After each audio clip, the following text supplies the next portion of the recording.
Crow was part of Heavenly Ascension too. I don't know how she joined or who vouched for her.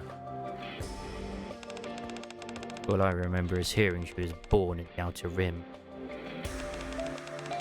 At first she was quiet, diligent, devoted. She patrolled the Outer Rim with us, and went to the Ark with us to demand better rights. She went without hesitation to places other members avoided, and withstood all the physical and verbal abuse and even the indifference. The reason I would have her as a comrade, despite our philosophical differences, was because I saw how devoted she was then. But at some point, she stopped being quiet and started speaking up, raising her voice and expanding her influence. While I was away from the Outer Rim to meet with the central government, she built up a small faction inside Heavenly Ascension. That's how much influence she'd gotten. You want to resort to terrorism? Are you out of your mind? Whoa, calm down. Why are you getting so worked up? Terrorism's a scary word. Don't call it that. Oh, since the Ark is so bright that can't seem to see those of us who are living in the darkness. I'm just saying we should light off some fireworks to help them see better. Oh, don't try to make it sound harmless with words like fireworks. Your plan is practically the definition of terrorism. They want to sneak bombs into key central government facilities, detonate them. A ton of people in the Ark would die. It would be a catastrophe. Why should we care? Let the bigwigs in the Ark deal with all of that. Do you think anyone in the Ark cares about us? About how many die of sickness? Or how many children are going blind because there's no light? Or how many are killed by explosives that got mixed in with the trash? We screamed our lungs out, but they didn't care one bit. It's the same thing. Our people dying from sickness or accident isn't the same as outright murder. Oh, and unlike us, the Ark has a super high performance AI managing everything. Come on, boss. You've lived there before. You don't have to pretend like you haven't. We all know you came from the Ark. You. How dare you accuse Bossa Bay from the Ark? Oh, do you have any idea what she's done for the Outer Rim? Oh, of course I do. I'm well aware of how hard our dear boss has worked for the Outer Rim. And how much has changed since she came here. How could I not? You're a good person, boss. Even I know that. Oh, I doubt there's a single person in the Outer Rim who hasn't benefited from your efforts. We know how hard you tried. That's why we've all followed you this whole time, including me. That'd never happen with anyone else, you know. You threw everything away and came to the Outer Rim with nothing. And then lived alongside us for years. And brought light to this dump that had been covered in darkness. But what resulted from that? No one listens to us. No one remembers us. Why? Because it isn't sensational enough. That's the thing about people in the Ark. Their lives are so peaceful and they've had so much handed to them since birth that you can ask them as sweetly and kindly as you want, even raise your voice, and they won't so much as spare you a glance. If it isn't sensational, they'll dismiss it as boring and couldn't care less. So what? What are you trying to say? And how does this all lead to us becoming terrorists? Terrorists? Didn't I say not to use scary words like that? We can still do what you want, boss, and go into the Ark to tell them what we think. All I'm saying is we add a little spice to our words. And that we do it the outlaw way. We make it a game to get them more involved. If they find the bombs before they go off, the Ark wins. If they don't and the bombs go off first, we win. But seeing how they already have so much, and we have so little, it's only fair that we apply just a tiny handicap to them. We all know the entire plan, but they won't. Once they get engrossed in this little game of ours, they'll finally start listening to what we have to say. I guarantee it. So... Crow takes one more step toward Elysian Harbor. Just this once, I'd like us to do things my way. What do you say, boss? The look in her eyes told me that she'd go through with it. Oh, wait. The look in her eyes told me that she'd go through with it, even if it meant having to go through me. She spoke in a way to rile others up,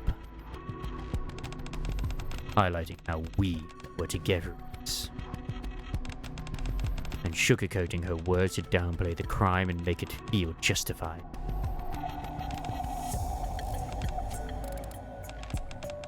Crow was an agitator, and a charismatic one at that. The others were starting to agree with more and more of what she said.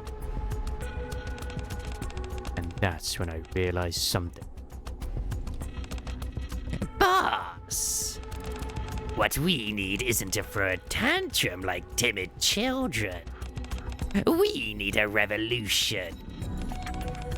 One with fire and blood. Because the truth is, those things can't be avoided if we're gonna get what we want.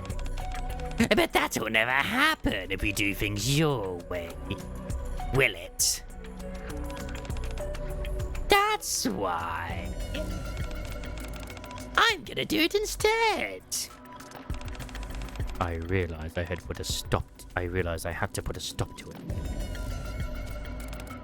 No. I can't allow that. What you said is right.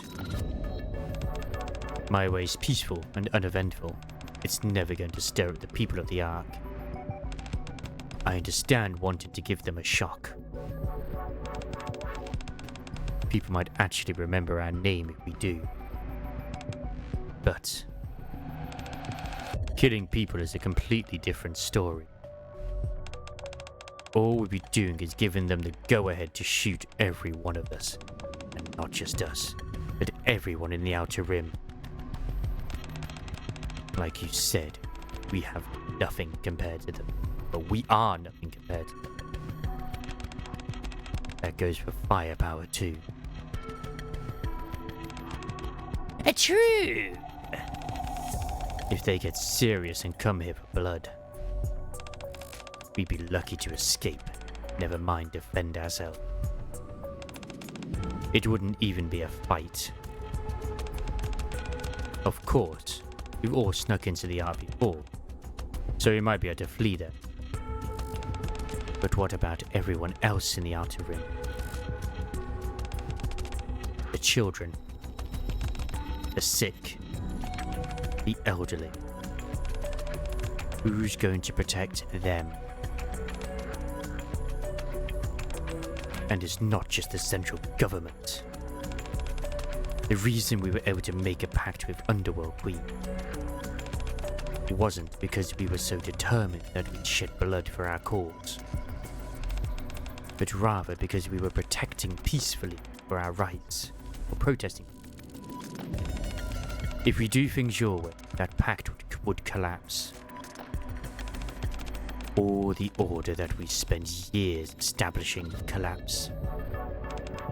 Order, huh? That's why I'll never approve of your plan. It's not just for our sake, but for everyone. Huh? Oh, for everyone's sake. Oh, you say you're afraid the central government will set their sights on all outlaws. But that's easy enough to solve. We just changed what we've been shouting this whole time. What do you mean? We stopped saying, bring light to the Outer Rim, bring light to the outlaws. Instead, we make sure they know it's us. Light is our right, heavenly ascension. We change our slogan. Then the government won't target everyone in the Outer Rim. But only heavenly ascension, right? That's... No? Well, you're the boss. Oh, I get what you're worried about. Bro picks up the paper with their plan on it. Pretend I didn't say anything. Thanks for understanding. Like I said, you're the boss. Bro turns to leave and stops. But there is one thing you should know. Not everyone's like you. They don't all worry about the other people in the Outer Rim. And they're not all that patient either. Bro leaves the room. She seems dangerous. Shouldn't we keep an eye on her? Elysian Harper looks around the room. A few people glance towards the door, like they want to follow Crow out. Yes, please do. I had a gut feeling that her plan couldn't be stopped.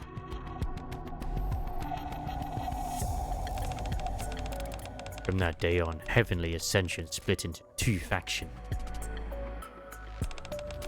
The moderates who wanted to raise their voices without straying too far from the old way.